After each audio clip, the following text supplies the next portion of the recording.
Bonjour à tous et bienvenue pour un nouveau test vidéo. Aujourd'hui on teste le HTC Vive, le casque de réalité virtuelle signé par HTC et Valve et déjà considéré par certains comme l'un des meilleurs dispositifs VR sur le marché. Il faut dire que dès le déballage, le Vive surprend.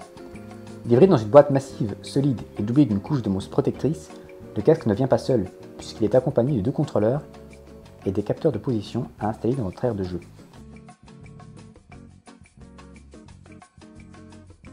On y retrouve aussi toute une flopée de câbles qui seront nécessaires pour achever votre installation. Ceux-ci se connecteront à un boîtier de liaison comme il vous sera indiqué dans les notices.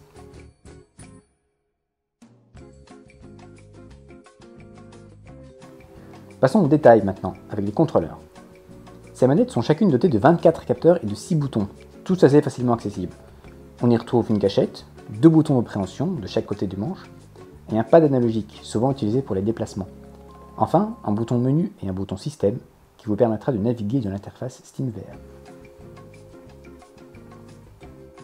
Le casque maintenant, assez lourd puisqu'il pèse presque 600 grammes.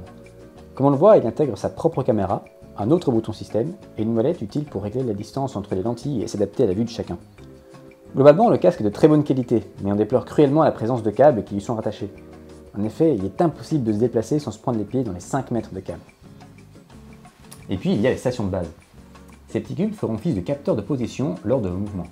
Grâce à des installations et des kits de montage livrés, vous devrez les installer dans 2 coins opposés de votre salle de jeu et les brancher au secteur pour pouvoir jouer. N'hésitez pas à les passer très haut. Pour notre part, nous avons été obligés de les fixer à hauteur du plafond pour être bien localisés par le système. En soi, l'installation n'est pas particulièrement compliquée. Pendant que vous téléchargerez le logiciel d'installation sur le site du HTC Vive, vous pouvez commencer à connecter le casque au boîtier de liaison avant de le brancher à l'alimentation et au port USB et HDMI de votre ordinateur. A ce stade, SteamVR devrait être installé et vous demandera de calibrer votre pièce. Libre à vous de jouer debout ou dans toute la salle. Auquel cas, on vous demandera de déterminer la direction de l'écran, le niveau du sol et les limites de votre aire de jeu. Passé un rapide tutoriel, l'interface SteamVR s'offre à vous, mais force est de constater que jusqu'à présent, la bibliothèque de jeux est un peu limitée. Si de nombreux mini-jeux sont proposés pour s'amuser avec la VR, dont certains très bons comme Job Simulator ou The Lab, directement inspirés de la série Portal, la plateforme manque de jeux phares, de titres qui donnent envie d'acheter le casque.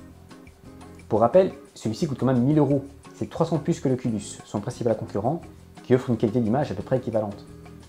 Le HTC Vive a toutefois l'avantage d'être directement livré avec des contrôleurs, que l'Oculus a l'air de considérer comme optionnels. Et c'est peut-être là la principale différence entre les deux dispositifs. Alors que l'Oculus ne propose qu'un casque de réalité virtuelle, HTC Vive cherche à proposer une expérience plus complète pour le joueur. Au final, c'est à vous de voir ce qui vous intéresse.